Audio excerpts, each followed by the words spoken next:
y'all? Welcome back to my channel. I'm your girl HG for those who are new, and for those who are returning back to the queendom, welcome back, welcome back, welcome back. All right, I know I look a little crazy. For those who know makeup like that, yeah, I'm baking.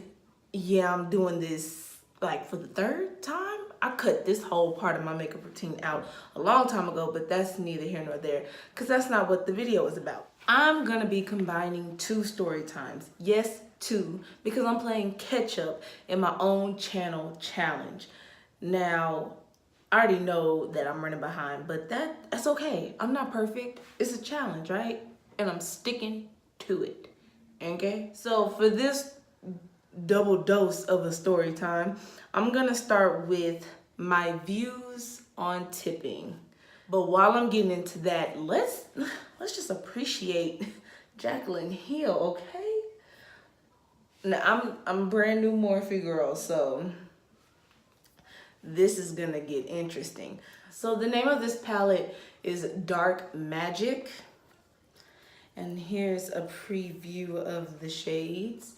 It has a mirror up top, so I have to cover it up. But here's a preview of all the shades. I'm gonna go into well, that's the name of the color. I'm gonna go into that as my transition shade, and we're gonna go from there. So, my views on tipping. How do I feel about it? I used to have mixed emotions about it. And the only reason why I had mixed emotions about it was really because I didn't understand tipping at a very young age. I really didn't. Sorry, this is a little all over the place, but the moment that I really started to pay attention to how much tipping was important to a person was before I actually got a job as a waitress. It was a quick little vacation, a paid for vacation. My mom, myself, and my uncle, we all went to Vegas. The three of us went to Vegas on a free trip. And in the midst of us being in Vegas, you want to make sure that you have some cash, right? Well, it's Vegas. When it was like, I want to say it was the morning that it was time for us to go, we decided to get up real early and go across the street to Denny's. We were staying at Treasure Island for that trip. I've been to Vegas a few times. That's my playground. So we were staying at Treasure Island. We went across the street and found a Denny's to go ahead and have breakfast. So we had breakfast, we chatted, we did all that good stuff, right? Now it's time to pay. Now we get to the point where we pay, I go ahead and pay, but I don't have enough for a tip, so I don't tip. And what happens? My uncle jumps down my throat. Why are you not tipping? I don't have it to give. Like, if I had it, I would have given a tip, but I don't have it. So if I don't have it, how am I gonna tip somebody? Do you want me to be that obnoxious person that leaves an actual tip on the receipt and no type of compensation with it? In my eyes, that's rude regardless. Like, why would you do that? So I guess I was just talking to my mom, and I was just watching our waiter, and they were going back and forth, like table to table to table, and just really busting their butt. And I just kept looking. I was like, in my head, I said, dang, they're working hard. And then what came out of my mouth was, if all else fails, I couldn't be a waitress. My uncle just starts jumping down my throat. He said something about how, oh, never say never, being a waitress, that's honest money, and you never know what you have to do just to get to where you need to be. And then he went into some whole story about a friend he had in New York. That was his only job in between gigs to dance. I'm just sitting there like this. All I said was I wouldn't be able to do that. Like, I'm sitting there watching this person have 5 tables, 2 left, and the tables are a mess. On top of the person going to get food for one table while another table is eating while we're waiting for our food, it sounds like a lot. And now that I've had that experience, I can tell that, bruh, that was a lot. So to cut the story, I know this is a weird place to cut the story. I'm gonna go into Mojo, and I'm gonna take that all over the lid, and we're gonna start practicing cut creases again. But there's gonna be a surprise for the cut crease. I think, maybe. We'll see. But that was my first encounter with someone trying to tell me off about tipping. So that was that. But then when my mama and I, whenever we go out to eat, my eyes are red. So when my mom and I go out to eat, she always tells me about the times when she was a business major at Langston, how the White House used to be a facility for the School of Business. And that's the facility that they would use to conduct mock business dinners and things like that to prepare students who get into that career field for business dinners and how to conduct yourself. And they'll teach you the proper etiquette for dinner time, like what fork to use, what knife to use, what spoon to use, how to set how the table is set, what hand you reach for your glass, it's just how you do everything. So, but the main thing that I remember, any advice she gave me whenever we go out to eat, a waiter's tip is based off of their service. And when they begin, they always begin with an A. And throughout the rest of my time there, in that waiter's care, if their grade fluctuates from an A to a C to an A to an F to them just having an A the whole way through, that's how you base your wage of tipping. Because let's be honest, who has the recommended amount of money when it comes to suggested tips? Now, I know Olive Garden does that, and then some people who've had past work history as a waiter or a waitress, they'll be like, well, the minimum would be to tip 15%. I'd be lucky if somebody tipped me 15%. I sit there and tell folks, if you're going to give me more than 10%, I give 10% to God in my tithes. So how in the world are you going to give me more than what you would give God? Religious or not. That's just how I saw that viewpoint. With that little back history of how that went down, now I'm gonna get into my own experience of being a waitress with my last job. Actually, I'm gonna go ahead and prep for this cut crease, and then I'll be right back. And I'm back with the prep. So back to what I was saying. With my experience as my previous job being a waitress, I was a waitress for a little over a year, like literally a month over a year, a year and a month. And my experience being a waitress, it started off really cool, only because it was something new, something very different, something I wasn't definitely not used to doing. So I had to take everything with a grain of salt and learn everything from the bottom up. Like literally how to work my way up to better sections so I can get better money. When I came into the position, I was like, I'm gonna treat my customers the way that I would want to be treated. Because there's been times where I've had great experience from waiters and waitresses. Well, I've had great experience with servers, and then there's times where I've had horrible experience with servers. And I didn't want to be that type of server where you would get horrible treatment. So long story short, this is what happened. I knew what type of waitress I was in the midst of my own training when I started getting like $25, $35 tips in the bar, and it was like a day before my last night. I knew what type of waitress I was when it came to people trying to walk out on their tabs. I know the type of waitress that I was.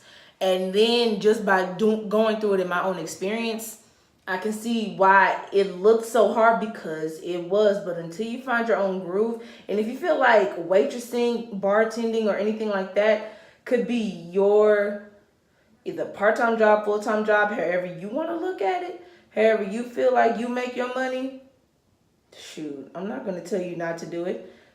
That's the best. That's a way for like quick and fast, easy money. You're being nice to somebody so you can get paid. Like what? So even with my experience, my views on tipping is very important because that's how servers get paid. I know how much we get paid by the hour, and it's pretty much that's something to laugh at, honestly. What we get paid by the hour is literally something to laugh at. Tipping is very important. But I understand the type of people who get the excellent service, but they just don't have the money to tip. I've been in that predicament as well. Every time I would get like a lousy tip or I wouldn't get a tip at all, I would try my hardest for my petty side to not to say something slick and not to cop an attitude. But for those who would leave like $1 tip, $2, $3, anything that was under $5, I was like, hey, a tip is a tip is a tip, okay? But for those who were dropping like between $5 to $10, $20, $35, people who would match their ticket price with the tip price or match the tip with their ticket price, I loved y'all. Y'all came through for a pimp because that was blessings in disguises. Even when I did have my job as a server and I would go out to eat myself, I would try my hardest to tip as much as I could, but I'm not going to make myself go broke just to give you a good tip. Shoot. That's what I wasn't going to do. Yeah, I'm going to go ahead and do the other eye, and then I'm going to come back with my second part of story time, and then we'll go from there. Okay? And I'm back. I got heavy-handed, so this cut crease kind of turned into a smoky eye. I ain't gonna lie, but it's whatever. So, on to my next story time topic. My babies. Okay, so honestly, for my channel challenge, I'm supposed to talk about what inspires me. And honestly, what inspires me are the girls that I actually mentor.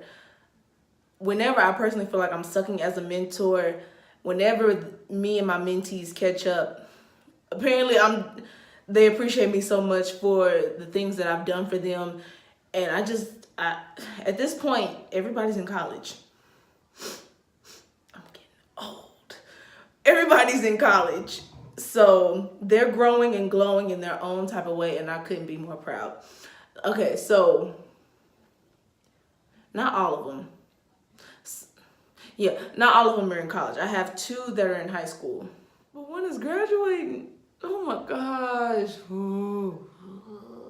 Old. Anyway, honestly, I started mentoring when I was helping my mom out with the youth department from our old church. So majority of the girls that I was mentoring through praise dance. So I was the praise dance instructor. And yeah, I enjoyed what I did. I realized what my calling was when it came to God's work my freshman year of college. And I learned to accept it, because whenever I just get this feeling, I'm not even going to go into that. You know why? Because that's a whole different story for a whole different day. So anyway, the girls that I taught praise dances to, that's how I mentored. So whenever we would have practice, I would allow the girls time to either before practice, during breaks, or after practice, we would have that time to, sit down, chit chat, have regular girl talk, right? Talking about school, grades, study habits, boys, makeup, cliques, bullies, boys, preparing for college. What do you want to major in? What's some activities that you want to get involved in? Well, is Greek life going to be is going to be your life soon? Boys, just the normal girl stuff.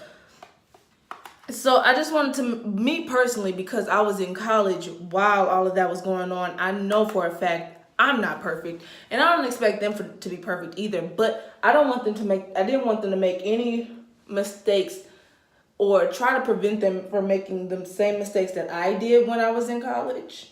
or while I was in college. Because let's be honest, who's really perfect? Who's perfect? Let's talk about that.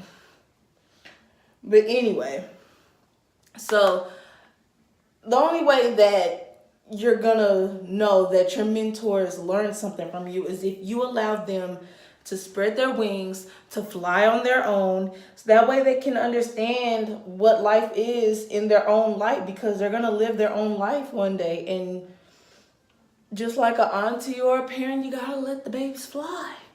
You gotta let them go. Letting them fly, let them do their own thing. And then periodically I would text everyone I would text everyone individually, because everybody didn't have the same phone, so I couldn't make a group message. And that's when grooming was starting to come around, and I just didn't feel like doing that because I was involved in some. Okay, I'm getting off topic. I ramble. I ramble a lot, and I'm trying to find this healthy medium. So let's get back on topic. I let them grow, and I would always periodically check on them to see how they were doing. You know, whenever I'm in town and they're in town, we try to get together. That never really worked with me. I don't know why, but I'm really trying to fix that. I have something special planned for them later this year, so hopefully you'll get to see that later this year. So whenever they would send me messages like that, I would feel like, okay, I'm not failing as a mentor like I thought I was. I really thought I was doing a horrible job. So I just knew that over time, they're going to grow into their own person. Unlike me, they're not going to praise dance for the rest of their life, or up until they feel like passing on the torch. The torch has been passed on. And yes, I still do teach praise dance, and I still try to use that as a way to mentor, but I'm at a new church, so I have to adjust my ways to where it will be receptive of the girls that I'm teaching now. But I know for one main person, she gets excited. So I think I know who I'm passing my torch to. And I'm a little excited about it.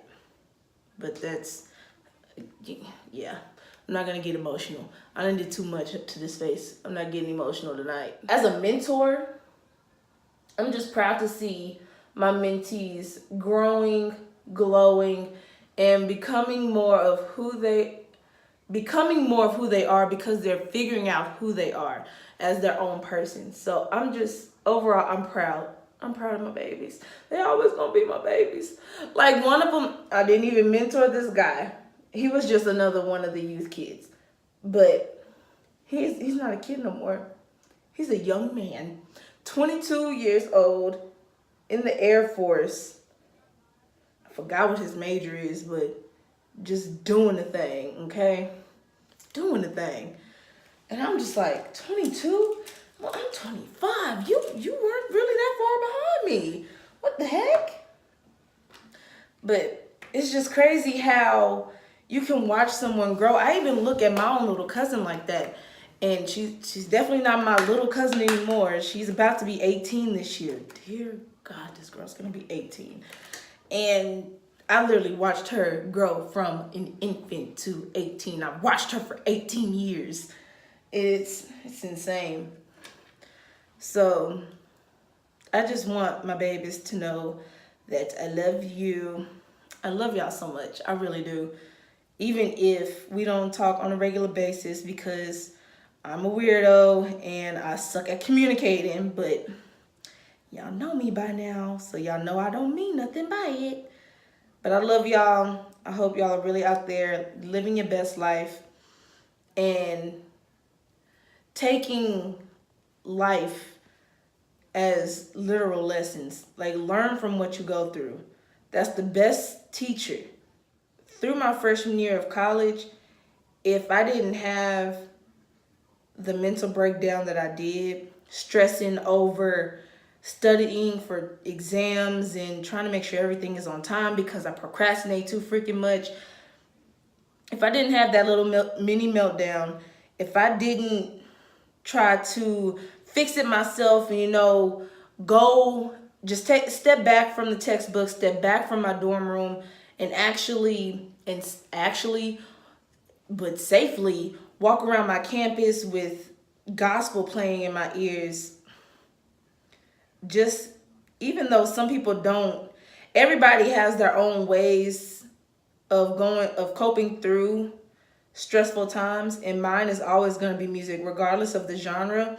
It would either be gospel, R&B, or oldies, like good oldies. I'm talking Stevie Wonder, Diana Ross, OJ's, Temptations type of oldies. Those type of oldies. If I'm listening to 90s oldies, I'm in a great mood and I just need to celebrate. But just in that particular time frame, if I didn't listen to that gospel and I didn't listen to a song that literally brought tears to my eyes on my walk back home, and I didn't envision this beautiful mime piece, and when I brought it home and I showcased it to my mom and the girls that were gonna learn it, and I didn't have my breakdown and I didn't have my soul touched, I wouldn't have been able to mentor at all. So I'm thankful. I'm thankful for times like that, because you never know how much of an influence that you could personally be to somebody else. So the moment that I realized that I'm mentoring these girls, they're looking up to me. I have to set an example. From that day forth, I knew that I had to make different decisions in my life. My freshman year was my freshman year. You can't go in the past and take things back. You just have to take things for what they are. And you take those things for what they are, and you take those lessons and you learn from them, and you change your future. Because if you continue to do the same thing and want different outcomes, you're insane. That's been proven. That's pure insanity. I don't care. I don't care. I don't care. My girls that I mentor, my cousin, and now my niece. My niece is still at that young age where all she does is look up to her aunt, or she looks up to these people on YouTube and wants to be just like them. But it's crazy how much of a powerful influence these young celebrities have on these girls, and how these YouTube influencers have such a huge impact on these young girls, and they aspire to be just like them. But at that age, you just want them to be a kid. You just want them to play with your toys, read a book, go outside and play. Be a kid, because trust me, being an adult, overrated. Because what you have to really focus on are your priorities and your responsibilities, and then you can have fun after that. It's crazy. It's just insane. But with me being a mentor and having to realize that I have other young girls looking up to me that are somewhat near my age, I have to remember that now I have a niece that is just like another little girl that's watching someone else's YouTube channel, looking up to them. So I still have to be an example. I still have to set a standard. And I try my hardest, because I'm telling you, my patience with children, it's real slim. Yeah, I had to stop, because I saw my eyes in the mirror, and I started seeing myself. Them tears started welling up. I was like, okay, we got that problem here. All right, and this is the finished look. I don't know about this lip, but this is it. That's all I have for you guys today. If you like this story time, go ahead and give this video a lovely thumbs up. I hope those who I shouted out in this video have watched it and just understand that you are greatly appreciated in my life. And that's pretty much it. And if you've watched the video this far and you're not subscribed, don't hesitate anymore. Girl, come join the queendom. There's no judgment. It's all love over on this side, okay? But until next time, wait, before I even tell y'all until next time, if you're not subscribed, go ahead and subscribe and hit that notification bell, because I don't want you to miss out on anything that I got coming for you. You know, and if I'm coming for you, it's some good stuff. Good stuff. Okay? But, you know, I think that's all that I have. So, until next time, I'm out.